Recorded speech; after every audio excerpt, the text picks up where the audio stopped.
suis Philippe Pujol, je suis journaliste, écrivain, réalisateur. Et là, j'interviens aujourd'hui comme spécialiste des trafics de stupéfiants.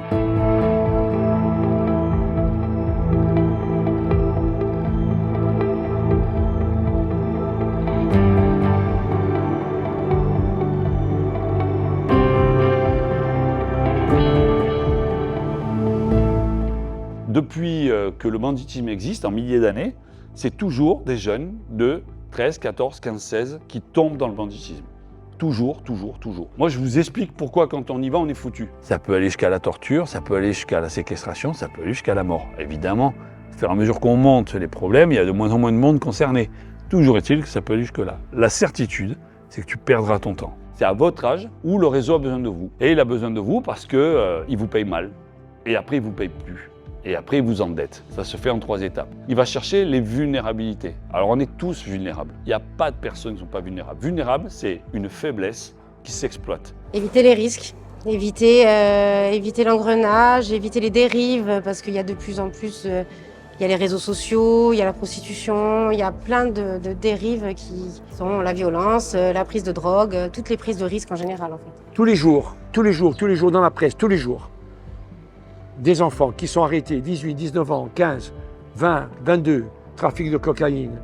Maintenant, l'héroïne qui a porté le sida avec des millions de morts et l'héroïne qui revient, comme si on n'avait rien appris, rien du tout.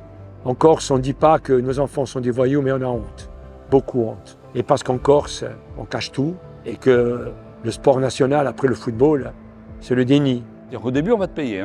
Au début, on va te donner entre 50 et 100 euros par jour. Bon, tu travailles 10 heures dans des conditions compliquées, avec des risques importants. De toute façon, on ne va pas te payer longtemps. Parce que la deuxième étape, une fois qu'on a appâté le gamin, c'est de ne plus le payer. Parce qu'il coûte de l'argent.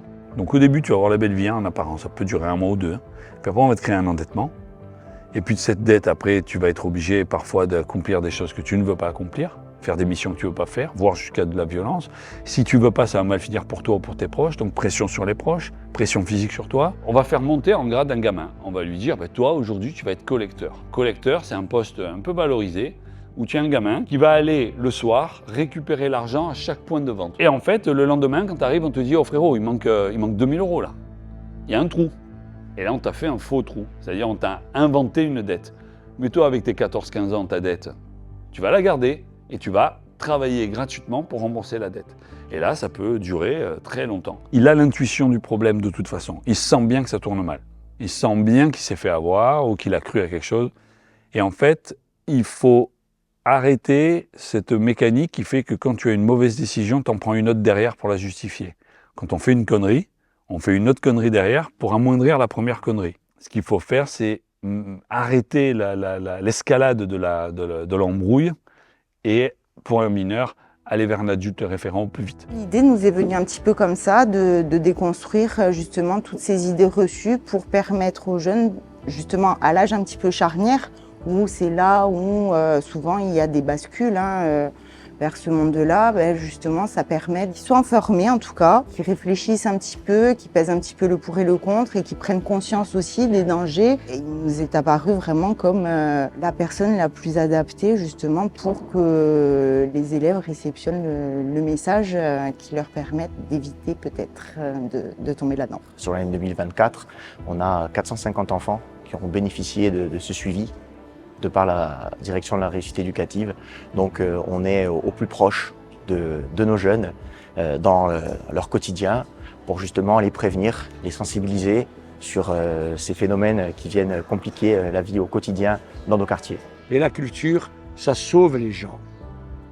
La culture, c'est aujourd'hui. La cité éducative, c'est la culture, c'est aujourd'hui. Je voulais juste savoir ce qu'il arrivait aux guetteurs s'ils se faisaient choper par la police. La police les prend, garde à vue, ça c'est automatique. Si tu n'as pas beaucoup de lignes sur ton casier, tu vas ressortir assez vite, guetteur, mais tu auras une ligne et par contre tu vas avoir une mesure. Alors, je ne dis pas le nom des mesures, c'est-à-dire que tu vas être suivi par des éducateurs. Vous les journalistes, comment vous faites pour en savoir autant sur ce genre de choses? Alors les très gros bandits sont très faciles à rencontrer, tu passes par les avocats. Très simple. Les très petits bandits sont très faciles à rencontrer, tu vas les voir. Bonjour, tu dis qui tu es, tu parles. Alors il ne faut pas aller au moment où ils travaillent. Il faut être logique en fait. Si tu vas les voir pendant qu'ils bossent, tu as un problème. Mais si tu vas les voir après qu'ils bossent. Ils discutent. Ceux qui sont le plus durs à toucher, c'est les bandits au milieu. Ceux qui sont ni très gros, ni très petits, ceux-là, ils sont plus durs à toucher.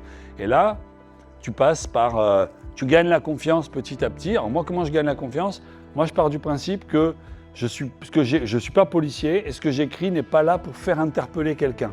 Je n'écris pas pour qu'il y ait une interpellation derrière. C'est un travail de police, ça. Moi, j'écris pour raconter comment ça se passe. C'est tout. Ce qui veut dire que je ne trahis pas les bandits eux-mêmes, même les plus méchants. Ça fait suffisamment longtemps que je fais ce métier pour que j'ai des gamins qui ont fait ça au collège une fois, qui avaient 14 ans il y a 10 ans, qui en ont 24 aujourd'hui, et qui m'ont croisé en me disant « Franchement, ça m'a changé la vie. Grâce à toi, je devais aller au réseau, j'y suis pas allé, je suis sorti direct. » Ça m'est arrivé plus d'une fois, 30 fois peut-être.